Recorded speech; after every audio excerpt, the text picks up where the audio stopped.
ये आज UP board intermediate का रिज़ल्ट आया है और इसमें सत्यांश राव ने छठी रैंक पूरे प्रयागराज ज़िले में प्राप्त की है और आज इनका एक इंटरव्यू आपके सामने आने वाला है।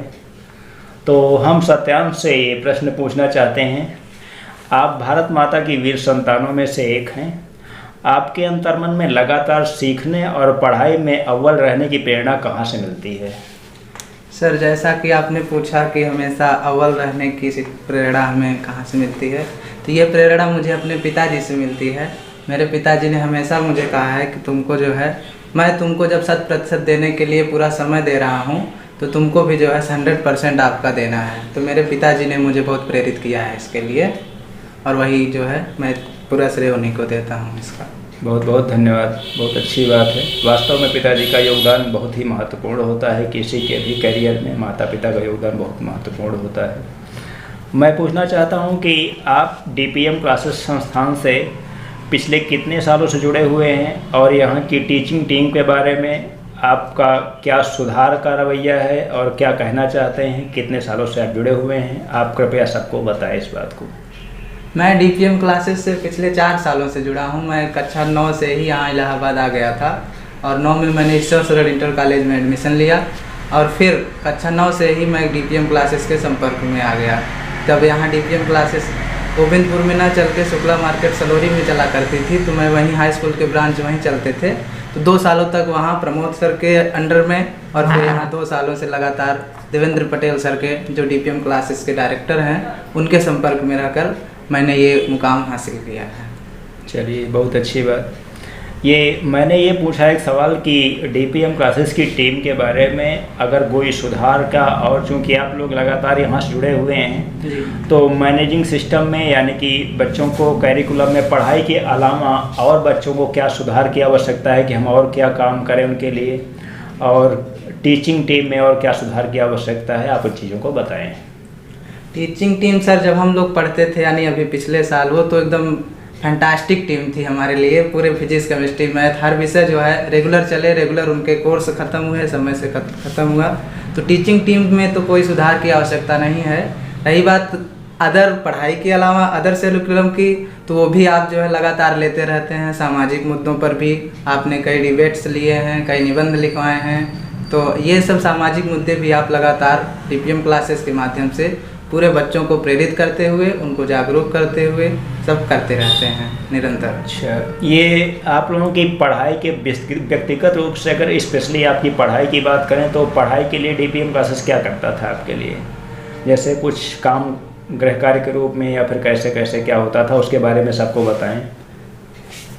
डीपीएम क्लासेस में गृह कार्य तो एकदम बिल्कुल गृह कार्य जो है दिया जाता था हफ्ते में, जो है हफ्ते भर के लिए पूरा हर विषय का 5 विषय का physics chemistry math English Hindi 5 विषय में गृह कार्य दिए जाते थे और हफ्ते में एक जो है उसकी एक टीम बनाई गई थी, जो है कि वो हफ्ते में एक बार जो है चेक किया जाता था, फिर वो कापी जमा होकर दूसरी कापी में होमवर्क करना रहता था।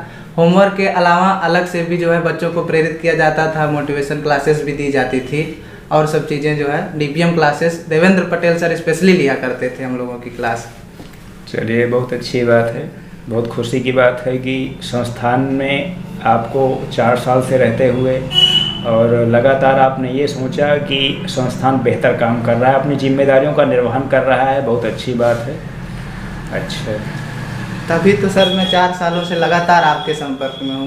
मैंने कभी भी किसी दूसरे संस्थान में जाने के बारे में आज तक कभी सोचा ही नहीं, क्योंकि मुझे पूरा बेस्ट मिल रहा था, तो और सोचने की जो है हिम्मत ही नहीं हुई। चलिए, बहुत खुशी की बात है। और हमारे प्रश्नों की श्रृंखला में ये है कि पढ़ाई की रणनीति के बारे में आप विस्तार से विद्यार्थियों को बताएं, जिससे कि लोग आपसे अच्छी प्रेरणा ले सकें, क्योंकि आपने जो है कि प्रयागराज ज़िले में 6ठा स्थान हासिल किया है और एक पेपर शायद आपको कुछ गड़बड़ हुआ था फिजिक्स का, अन्यथा आप यूपी मेरिट में भी आ जाते। तो अपनी पढ़ाई लिखाई के बारे में आप विस्तार से बताएं कि आपने पढ़ाई किया कि लिखाई कम किया, पढ़ाई ज़्यादा किया कि लिखाई ज़्यादा किया, पढ़ाई कम किया, इन चीज़ों के बारे में आप बताएं।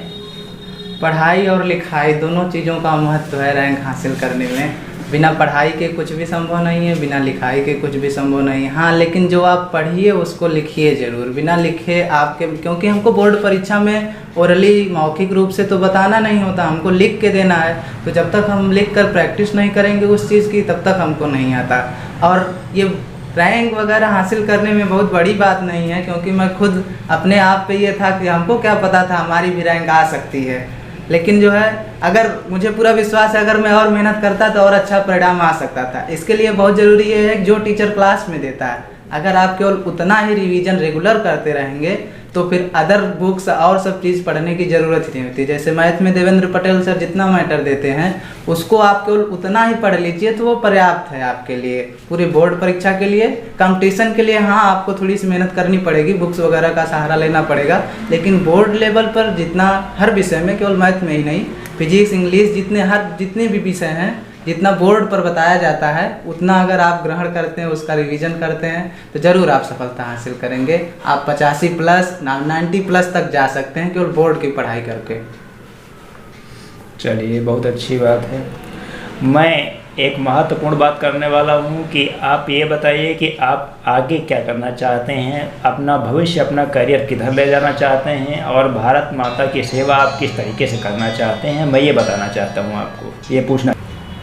जैसा कि आपने पूछा सर, मैं भविष्य में क्या बनना चाहता हूँ, मेरे आगे की सोच क्या है, तो मैं मेरा एकमात्र उद्देश्य सिविल सर्विसेज है। मैं एक IAS बनना चाहता हूँ, लेकिन उसका जो जनरल वे होता है, ग्रेजुएशन में जनरली लोग BA या BSc करते हैं, तब जो है IAS की परीक्षा देते हैं। लेकिन मैं पहले IIT अटेम्प्ट करना चाहता हूँ। IIT से पहले मैं BTech करूँगा, फिर उसके बाद मैं IAS की परीक्षा दूंगा, फिर मैं IAS में अपना करियर बनाऊंगा। चलिए, बहुत अच्छी बात है कि आप जो है कि पहले IIT यानी कि देश की और दुनिया की नामी गिरामी संस्थान में भी पहुंचना चाहते हैं, वहां से शिक्षण कार्य, वहां से जो है कि आप कुछ शिक्षा ग्रहण करना चाहते हैं। उसके बाद तब आप सिविल सेवा की ओर, जो देश की उत्कृष्टतम सेवा है, उसको देना चाहते हैं।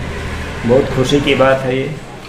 मैं उम्मीद करता हूं कि आप अपने लक्ष्य में ज़रूर कामयाब होंगे और 100% जिस प्रकार से मैं 4 सालों से लगातार आपके परफॉर्मेंस को देख रहा हूं, तो उम्मीद करता हूं कि आप हमको आगे के करियर के लिए भी आप हमें निराश नहीं करेंगे। और एक और सवाल आपसे, वो अंतिम सवाल है कि क्या विद्यार्थियों को आप उस संदेश के बारे में बताना चाहते हैं जिसको कि कल मैंने रिजल्ट निकलने के बाद जो संदेश मैंने आपको दिया था, चूँकि ये संदेश मेरा विचार है कि बहुत सारे विद्यार्थियों के लिए प्रेरणा का काम करेगा और विद्यार्थी यहाँ से कुछ नई बातें सीख के अच्छा काम करने का प्रयास करेंगे। जी सर, वो आपका संदेश मैं ज़रूर साझा करूँगा।